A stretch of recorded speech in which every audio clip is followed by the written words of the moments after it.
जय भवानी, जय शिवराय.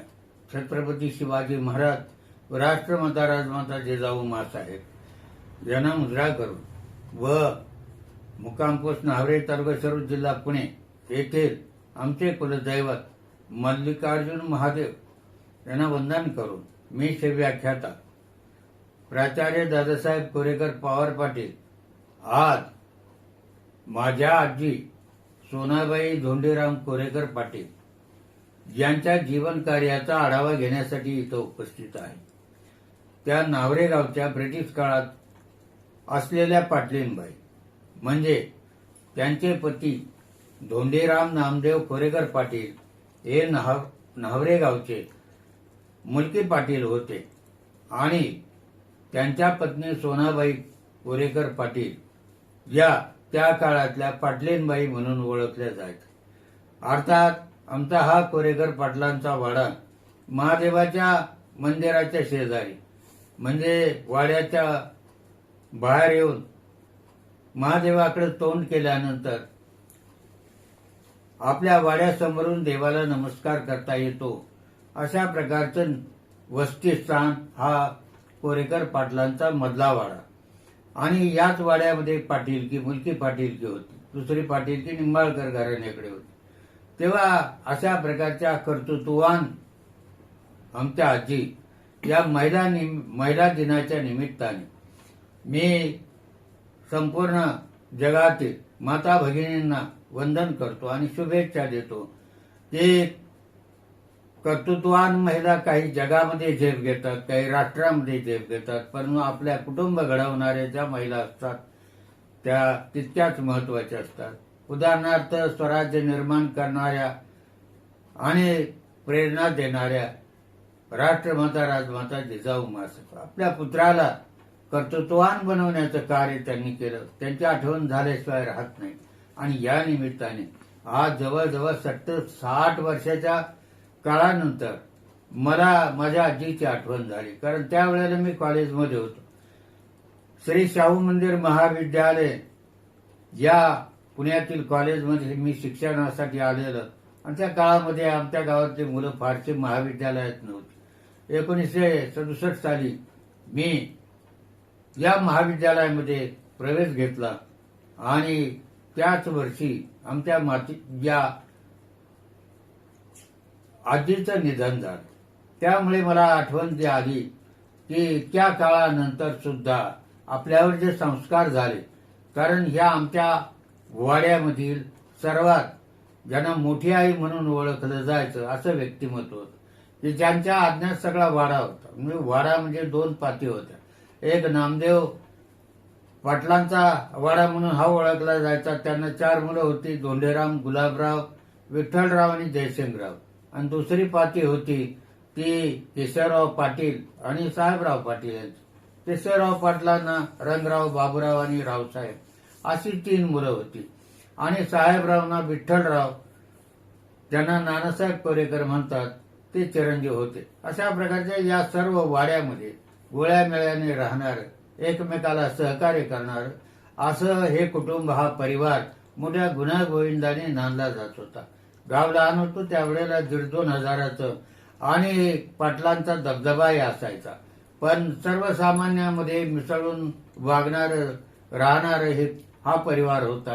कारण तो काळ म्हणजे शिरूर तालुका हा दुष्काळी काळ होता आणि या दुष्काळामध्ये सर्वसामान्य प्रजेप्रमाणेच पाटलांची परिस्थिती असायची. पाटील वतनदार जरी असले, जमीन जुमला असला तरी सुद्धा परिस्थिती काही फारशी चांगली नसायची. परंतु एकमेका सहाय्य करू अवघे धरू सुपंथ या न्याय आणि नीतीप्रमाणे हे कुटुंब, हा परिवार वागत होता. आणि त्यामध्ये आजी आमच्या सोनाबाई यांचा मोठा दबदबा असायचा. कारण त्या वाड्यातल्या सर्वात मोठ्या आई मानल्या जायच्या आणि सर्वांची काळजी घ्यायच्या. आज आपण पाहतो की आपण आणि आपले मुलं याच्या पलीकडे आपण कुणाचाही विचार करत नाही. परंतु त्या काळामध्ये सर्व जावेची मुलं, दिरांची मुलं, मुली या सगळ्या यांना आपल्या आईच मानायच्या. इकडे जर पाहिलं तर नामदेव पाटलांना जी मुलं होती ती आणि त्यांच्या मुलांची मुलं म्हणजे नारायणराव गुलाबराव कोरेकर, मारुतराव गुलाबराव कोरेकर, गंगाधर विठ्ठलराव कोरेकर, बाबुराव विठ्ठलराव कोरेकर आणि जगन्नाथ जयसिंगराव कोरेकर. आणि त्याचप्रमाणे मुली होत्या. त्या या सगळ्या मुली ज्या होत्या त्या म्हणजे एक सावित्रीबाईंना म्हणजे गुलाबराव कोरेकरांच्या पत्नी सावित्रीबाई ज्या मोठ्या धार्मिक होत्या. त्यांची 2 मुलं होती, नारायणराव आणि मारुतराव. आणि जयसिंगरावना एक मुलगा होता जगन्नाथ. आणि विठ्ठलरावला 2 मुलं होती. त्यात थोरले चिरंजीव होते ते बाबूराव, ज्यांचंच पुढं नामकरण नामदेव कोरेकर पाटील असं झालं. आणि दुसरे गंगाधर कोरेकर पाटील. असा हा गोतावळा एका वाड्यामध्ये राहत होता. आणि आजीचा आमच्या मोठा दबदबा होता. परंतु आजीला मुलबाळ नव्हतं, मुलगी नव्हती, मुलगा नव्हता. म्हणून त्यांनी थोरल्या दिराचा म्हणजे विठ्ठलराव कोरेकर पाटील ज्यांना 2 मुलं होती, गंगाधर आणि बाबूराव, त्या बाबूरावांना दत्तक घेतलं. आणि दत्तक घेतल्यानंतर त्यांचं नामकरण झालं आणि त्यांना नामदेव असं नाव दिलं. तेच नामदेव धोंडीराम कोरेकर पाटील म्हणजे नावरे गावचे पाटील भाऊ.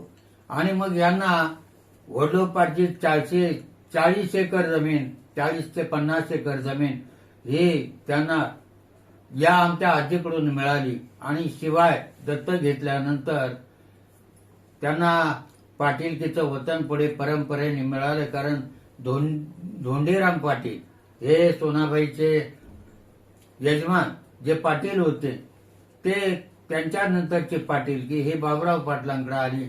आणि अशा प्रकारे या घराण्याचा लौकिक त्या काळामध्ये होता. आणि तो वाढवण्याचं काम ह्या आमच्या आजीने केलं. कारण त्यांच्या शब्दाला सगळ्यात मोठा मान असायचा. दीर असो, पुतणे असो किंवा पुतण्या असो, सर्वांची काळजी घेणारी ही माता. आणि त्याचप्रमाणे आता मुलगा म्हणून ज्यांना त्यांनी स्वीकारलं ते बाबुराव कोरेकर पाटील हे. आणि अशा प्रकारे हे कुटुंब वाड्यातून नंतरच्या काळात बाहेर पडलं. आणि शेती पहावी वाड्यामध्ये एवढी गर्दी, मग आपण थोडं बाहेर पडून मोकळ्या हवेत जावं म्हणून हे कुटुंब बाहेर आलं. म्हणजे शाळेच्या पाठीमागं मल्लिकार्जुन आज विद्यालयाच्या मोठमोठ्या इमारती उभ्या आहेत, त्याच्या पाठीमागं आणि रस्त्यावर सगळी ही शाळेची जमीन धरून सगळी जमीन त्या काळामध्ये ही सोनाबाई धोंडीराम कोरेकर पाटील यांच्याच मालकीची होती. आणि अशा वेळेला एक साधारण घर बांधून, झोपडीवाजा घर बांधून त्या आपल्या मुलासह म्हणजे बाबुराव कोरेकर पाटील जे पुढे नामदेव पाटील झाले त्यांच्यासह राहू लागल्या, शेती पाहू लागल्या. पतीचं निधन झालं होतं आणि मग आता मुलाचं लग्न करायचं, दत्तक पुत्राचं लग्न करायचं म्हणून त्यांनी त्यांचे बंधू मारुतराव भेंद्रे जाधवराव असं मुक्काम पोस्ट आंबळे तालुका शिरूर जिल्हा पुणे येथील कन्या त्यांनी बाबुराव कोरेकर पाटील म्हणजे आपल्या पुत्रासाठी त्यांनी करून घेतल्या. आणि त्या सुनबाई झाल्या. आणि भावाचीच मुलगी घरामध्ये आल्यामुळे त्यांना आनंद झाला. आणि अशा प्रकारे कुटुंबाची सुरुवात या पती पत्नींची तिथं झाली. आणि अशा प्रकारे जीवन तर फार कष्टमय होतं. या सोनाबाईंनी खूप कष्ट केले. आपल्या मुलाच्या बरोबर त्यावेळेला त्या काम करायचा. भाऊ म्हणजे पाटील भाऊ पाटील जरी असले तरी काबाड कष्ट करायचे. पाटीलकीचं वतन जरी असलं तरी शेती कष्ट केल्याशिवाय पिकाचं साधन नाही, उत्पन्नाचं साधन नाही आणि दुसरे काही जीवनाचं साधन नव्हतं. वारंवार दुष्काळ पडायचे, त्यातून मार्ग काढायचा. आणि अशा प्रकारे आमच्या आजीनं खूप कष्ट करून ही शेती उभी केली. आणि शेती उभी केल्यानंतर त्या शेतीची काळजी घेण्याचंही त्या काम करायच्या. तेव्हा भाऊ पाटील होते. पुढे त्यांनी दुकानदारी सुरू केली, दुकानात लक्ष. त्यानंतर पाटीलकीत तालुक्यातले अधिकारी यायचे, मग त्यांची उठाठेव करावी लागायची, उठबस करावी लागायची. ती आमच्या आजीला सुद्धा घरी जेवणाचं निमंत्रण साहेबांना दिल्यानंतर पुन्हा ते काम लागायचं. आणि अशा प्रकारे हे सर्व काम करत करत आपल्या मुलाला सहकार्य करून त्यांनी मोठं केलं. एवढंच नाही तर पाटील भाऊचं नाव शिरूर तालुक्यात पुढे राजकारणात घ्यायचं. त्यांना राजकारणात यश नाही मिळालं. परंतु नावलौकिक त्यांचा वाढला. एकदा पंचायत समिती शिरूरचे ते सदस्यही झाले होते. गावात उपसरपंच म्हणून 20 वर्ष कार्य केलं. पाटीलकीचं वतन खालसा झाल्यानंतर पंचायत राज्यामध्ये त्यांनी कार्य केलं, समाजसेवेचं कार्य केलं. आणि या काळामध्ये परिस्थिती फार चांगली नव्हती, परंतु त्याच्यातून मार्ग काढण्याचं काम आमच्या सोनाबाई या आजीनं नेहमीच केलं. त्या सर्व कुटुंबाची काळजी घ्यायच्या. घरामध्ये करता माणूस दुसरा कोणी नव्हता आणि पाटील भाऊ त्यांच्या कामात गुंतलेले असताना सर्व शेती आपल्या गड्यांच्या नोकर चाकर जे असायचे त्यांच्या मदतीने त्या करून घ्यायच्या. अर्थात त्यांनी त्यांच्या मनाप्रमाणे आपल्या घरी काम करताना त्यांचे नात्याने बंधू असलेले विठ्ठलराव भैरट यांची मुलं कधी कधी मदत करायची. आबासाहेब विशेषतः आमच्या घरी लक्ष द्यायचे, कारण ते भाऊंच्या मामाचे चिरंजीव होते. बापूराव खळसकर म्हणून नात्यातलेच होते, तेही पाहायचे. आणि अशा प्रकारे शेतीला ऊर्जित अवस्था आणण्याचं कार्य त्या काळामध्ये त्यांनी केलं. पुढे भाऊंनी बागायते सुरू केलं. त्याला आता पेराचा मळा म्हणतात. म्हणजे मारुतीच्या देवळाच्या पाठीमागे जे बागायते ते बागायत. चंद्रभान शेठ नावाच्या गावातीलच एक मारवाडी समाजाच्या माणसाकडून तो मळा विकत घेतला आणि तिथं पाटील भावानी गंगाधर कोरेकर पाटील या दोघांनीही पुढे बागायती शेती सुरू केली आणि त्यालाही ऊर्जित अवस्था आणण्याचं काम सोनाबाई म्हणजे आमच्या आजी मोठ्या या आम्ही त्यांना म्हणायचो त्यांनी केलं. आणि सर्व कुटुंबाची काळजी घ्यायची. त्यांना मुलगा नव्हता म्हणून दत्तक मुलगा घेतला. या पुतण्यांची तर त्यांनी काळजी घेतली, परंतु या सर्वांच्या बहिणी म्हणजे आता तसं पाहिलं तर यमुनाबाई खळदकर या त्यांच्या पुतण्याच होत्या. यमुनाबाई आणि वत्सलाबाई गायकवाड या दोघी नारायणदादा मारुती अण्णा कोरेकर यांच्या भगिनी आणि गुलाबराव पाटलांच्या कन्या, पण त्यांना आपल्या कन्याच मानायच्या. त्यानंतर सुगंधाबाई विठ्ठलराव कोरेकर म्हणजे थोरातांना दिलेली ही कन्या, तिची काळजी ते घ्यायचे. मधून अधून आपली मुलगी माहेरी आणायचं काम सुद्धा त्या करायचे. आणि अशा प्रकारे सर्व कुटुंबाची काळजी घ्यायचे. सर्वांना मान्य असलेली माता म्हणून मग पुतणे असोत किंवा नात्यातल्या लोक असोत, तेव्हा अशा प्रकारे त्या काळजी घेत असायच्या. आणि त्याचप्रमाणे दुसरे कुटुंब जे आम्हाला माहिती आहे ते म्हणजे बाजीराव सोनाजी कोरेकर यांचं मागच्या वाड्यातलं कुटुंब.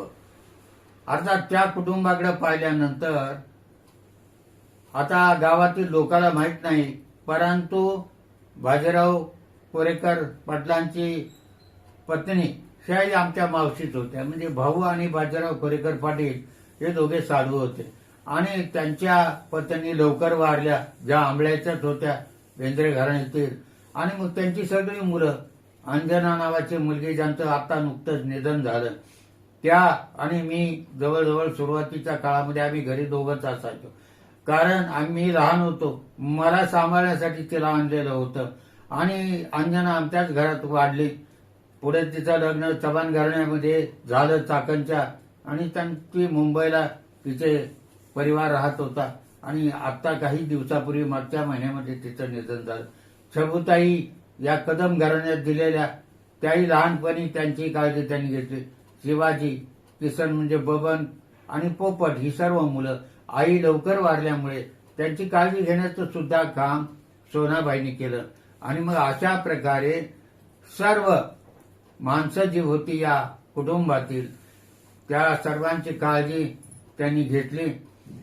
आणि आपल्या कुटुंबाला म्हणजे बाबुराव कोरेकर पाटलांचं कुटुंब घडवायचं पूर्ण काम त्या बाईंनी केलं. मी कॉलेजला आलो, मी कॉलेजला यावं असं अजिबात त्यांची इच्छा नव्हती, कारण आपली नातवंड आपल्या जवळ राहिली पाहिजे. जुन्या विचाराची माणसं होती. आपल्या घरी आपली सर्व माणसं गोतावळा राहायला पाहिजे. तो काळ असा होता, एकमेकाशी प्रेमाने वागणारे होते आणि त्याप्रमाणे एकमेकाशी प्रेमाने राहून आपली प्रगती करायची, एकमेकाच्या सुखदुःखात सामील व्हायचं, अशी एक वृत्ती होती. त्यांना मार्गदर्शन करणाऱ्या या सोनाबाई होत्या. नंतर राहताना आमचं कुटुंब म्हणजे बाबूराव कोरेकर पाटलाचं कुटुंब हे अनेक ठिकाणी स्थलांतरित झालं. शाळेमध्ये राहत असताना काही दिवस तिथे गेल्यानंतर पुन्हा त्यांनी आपल्या पेराच्या मळ्याच्या पाठीमागे म्हणजे जिथं अहमदभाई नायकवडीची वस्ती आहे आज, ती जागा भाऊंनी काही काळापुरती 100 वर्षाच्या करारानं 99 वर्षाच्या करारानं विकत घेतली होती. पुढं तिथेही इमारती बांधल्या आणि पावसाळ्यामध्ये पडल्यानंतर आणि सर्व मुलं आजारी पडल्यानंतर आमच्या म्हातारीला किंवा या सोनाबाईंना आजींना बरं वाटेना. त्या म्हटल्या आपण जागा बदलली पाहिजे. मग पुणे शाळेच्या समोर म्हणजे आता मल्लिकार्जुन विद्यालय आहे त्याच्या समोर आमचं हे कुटुंब इकडे आलं आणि या कुटुंबामध्ये आता हे कुटुंब सर्व मोठे झाले. तिथे सीताराम नामदेव कोरेकर, वसंतराव जे जिल्हा परिषदेचे माजी सदस्य होते ते, त्यानंतर चंद्रकांत नामदेव कोरेकर, ही तिन्ही कुटुंब आज त्याच परिसरात राहतात आणि आता सगळं शहरीकरण झालंय.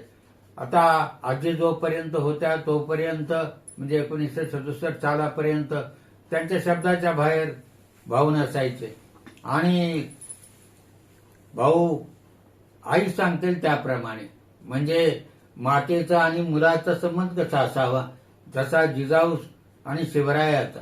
जिजाऊ सांगतील ते शेवटची रेषा समजली जायची आणि त्याचप्रमाणे हे चालायचं कुटुंब. आई सांगेल तसेच बाबूराव वागायचे. कितीही कठीण काळ आला तरी आईचा शब्द मोडायचा नाही आणि पुढे खरोखर काळ अतिशय वाईट झाला. 67 सालापासून साधारण 65 सालापासून अत्यंत परिस्थिती खालावली. दुकानदारी बंद झाली, शेती उत्पन्न येईना, पिकेना, कारण सगळं जिरायत होतं त्या काळामध्ये आणि आई आजारी पडल्या. कुठला डॉक्टर दवाखाना करण्यासारखी परिस्थिती राहिली नाही. तरी सुद्धा आपल्या मुलाला जे जे पाहिजे ते देण्याची त्यांची तयारी नेहमीच असायची. परिस्थिती वाईट झाली मग सर्व दागिने त्यांनी भाऊंच्याकडे सोपवले आणि हे मोडा आणि तुमची गरज भागवा. घरामध्ये जेवढे म्हणून त्या काळातले 20-25 निदान तोळे सोनं त्या आजींचं असेल ते सर्व भाऊंना दिलं, पाटील भाऊंना दिलं. त्यांनी ते मोडलं आणि कसं बसं कुटुंब चालवण्याचा प्रयत्न केला. दिवसामागून दिवस जात होते, परिस्थिती वाईट होत होती. परंतु काही काळानंतर पुन्हा बदल झाला आणि सर्व मुलं म्हणजे आम्ही आणि आमचे सर्व बंधू शिकलो, आपापल्या क्षेत्रामध्ये जे कार्यरत झाले. त्यामुळे कुटुंबामध्ये थोडा बदल झाला. परंतु भाऊंची वृत्ती म्हणजे मला एक आठवण, भाऊ दुकानदारी करायचे आणि मी त्यांच्या बरोबर बसलेला असायचो. मला एक आठवण भाऊंची येते की पाटील भाऊंना मिळालेली जमीन जुमला आणि वतन सगळं हे सोनाबाई म्हणजे धोंडीराम नामदेव कोरेकर पाटील यांचं होतं. हे दत्तक पुत्र होते आणि मिळालेली संपत्ती जपून ठेवायला पाहिजे किंवा वाढवायला पाहिजे असं प्रापंचिक माणसाचं जीवन असतं. पण भाऊंचं जीवन त्याच्यापेक्षा वेगळं होतं. दुकानात बसल्या बसल्या ते म्हणायचे, दुकानात लोकही जमायचे, गप्पा मारायचे, काही व्यवहाराच्या दृष्टीने यायचे. पण भाऊ सांगताना सांगायचे की भाऊंना त्यावेळेला आम्ही 5 मुलं आणि एक मुलगी होती. भाऊ म्हणायचे मी माझी जमीन, शेतीवाडी ही सगळी दान करणार आहे. त्यावेळेला गणपतराव थिटे म्हणजे तात्यासाहेब थिटे तिथं बसलेले होते. मी लहान होतो, काहीतरी 5वी 4थी 5वीत असेल. ते म्हणाले भाऊ हे व्यवहारी आणि प्रापंचिक माणसाचं कर्म नाहीये. तुम्ही काय समजता की तुम्हाला मिळालेली इस्टेट ही तुमची नाहीये. ही तुम्हाला मिळालेली इस्टेट ही परंपरेनं तुमच्या आई वडिलांकडून दत्तक विधान करून तुम्हाला मिळाली आणि ती तुमचं कुटुंब चालवण्यासाठी दिलेले. पण भाऊंचा एकच हेका असायचा की मला असेल माझ्याजवळची ती इस्टेट मी समाजासाठी खर्च करणार आणि खरोखर भाऊंनी तसंच केलं. शाळेसाठी जागा दिली, जागा कुठे, जागा नाही. 3.25 एकर जमीन आपली मालकीची असलेली भाऊंनी नवरा शिक्षण प्रसारक मंडळाच्या नावे केली आणि त्यानंतर गोडाऊनला जागा नाही, गोडाऊनला जागा दिली. रस्त्याचं काम चाललं, त्यावेळेला रस्त्याच्या कामासाठी सरकारला जमीन पाहिजे, खाणीसाठी जागा दिली. तिथं आज तलाठी ऑफिस उभे आहे. गोडाऊनसाठी जागा दिली, गोडाऊन उभं आहे. दोन्ही बाजूला जे रस्ते आज जातात, शिरूरचा उपला रोड आणि तळेगाव ढमढेरे रोड, हे दोन्ही रस्ते याच शेतातून गेले. भाऊंनी कधीही त्याच्याबद्दल भरपाई मागितली नाही, आजही नाही. आजही ते रस्ते नोंदणीत नाहीत. असा असताना ही जी वृत्ती होती भाऊंची, ती देण्याची होती, घेण्याची काहीच नव्हती. आणि त्यामुळे कुटुंब हे काही काळ विपन्न अवस्थेत गेलं. स्वतःची एवढी मोठी संपत्ती, आजही 10 एकर जागा गावाच्या जवळपास असलेली, परंतु त्यांना कधीच मोह नव्हता. गोलकसाहेब एकदा नवऱ्याला आलेला असताना गोलकसाहेबांनाही म्हणाले की माझी 1-2 माणसं कामाला घ्या, मी इथली शाळेच्या पाठीमागच्या अजून 2-4 एकर जमीन तुम्हाला देतो. अशा प्रकारे या वृत्तीमुळे भाऊ नेहमीच मागं पडत गेले. आणि गंगाधर पाटील कोरेकर त्यांची सासरवाडी निमण्याची होती, ते ढोरसकर, त्यांचं सहकार्य त्यांना चांगलं होतं. त्यांची प्रगती आमच्यापेक्षा अधिक झाली. आजही उत्तुंग परिस्थिती आहे आमच्यापेक्षा त्यांची. परंतु आम्हाला आनंद आहे की आम्हाला जे मार्गदर्शन मिळालं, आमच्या आजीचा आशीर्वाद मिळाला. आणि 1967 साली 7/3/1967 मी कॉलेजमध्ये होतो आणि त्यांच्या निधनाची वार्ता मला कळली आणि मला खूप दुःख झालं. कारण मी नेहमी आजीच्या सानिध्यात असतो. कुठं जाताना मी घरातला थोरला मुलगा, जाताना आजी मला घेऊन जायची, कुठेही जायचे. नातेवाईकाकडे जायचे, कोल्हापुरीला गायकवाडांकडे जायचे, किसनराव गायकवाडांच्या घरी जायचे. ते नेहमीच लग्न कार्याला आम्हाला बोलायचे, तिकडे जायचे. कुठे जिकडे जायचं असेल नातेवाईकाकडे, आंबळ्यात जायचं असेल, मला घेऊन जायचे. आणि त्यामुळे मला खूप दुःख झालं. माझ्या जीवनामध्ये मी जर पूर्वी कधी रडलो नाही आणि नंतरही कधी रडलो नाही कोणत्याही प्रसंगात. पण आज माझं 77 वय आहे आणि 60 वर्षापूर्वी आजी गेली. जेव्हा ती वार्ता ऐकली तेव्हा मी रडलो. त्या इतका रडलो, ठाय मोकलून रडलो. त्याची मला आज 60 वर्षांनंतर पुन्हा आठवण झाली. आणि चैत्र शुद्ध पाडवा या दिवशी त्यांचा 13वा विधी होता. त्यावेळेला 10व्याला जेवणाची भोजनाची सोय नसायची, 13व्याला असायची. पण 13वा घालायला भाऊंच्याकडे पैसे नव्हते. आणि बघा नियतीचा खेळ कसा असतो किंवा आशीर्वाद पूर्वजांचा कसा असतो. नेमका 13वा आला चैत्र शुद्ध पाडव्याला, आणि पाडव्याला कुणीही कोणाच्या घरी जेवायला जात नाही. त्या माऊलीनं कोणालाही कष्ट दिले नाही, आपल्या मुलालाही नाही. अशा प्रकारे ही माता चैत्र शुद्ध पाडव्याला 13वा आला, परंतु 7/3/1967 साली त्यांचं निधन झालं. आमच्या आजींना स्वतःची मुलगी नव्हती. मुलगा तर त्यांनी दत्तक घेतलेला होता. परंतु दिराच्या जावेच्या मुली, एक की लक्ष्मीबाई मगर कवठे, तालुका श्रीगोंदा, जिल्हा अहमदनगर. दुसऱ्या यमुनाबाई खळदकर, शिरूर तालुका. वत्सलाबाई गायकवाड कोंडापुरीच्या. सखोबाई काळे ह्या निमुण्याच्या. आणि सुगंधाबाई थोरात ह्या भाऊंच्या सख्या भगिनी. परंतु सख्ख आणि चुलत अशा प्रकारचं नातं त्यांचं नव्हतं. तर या सर्वांना त्या आपल्या मुली मानत.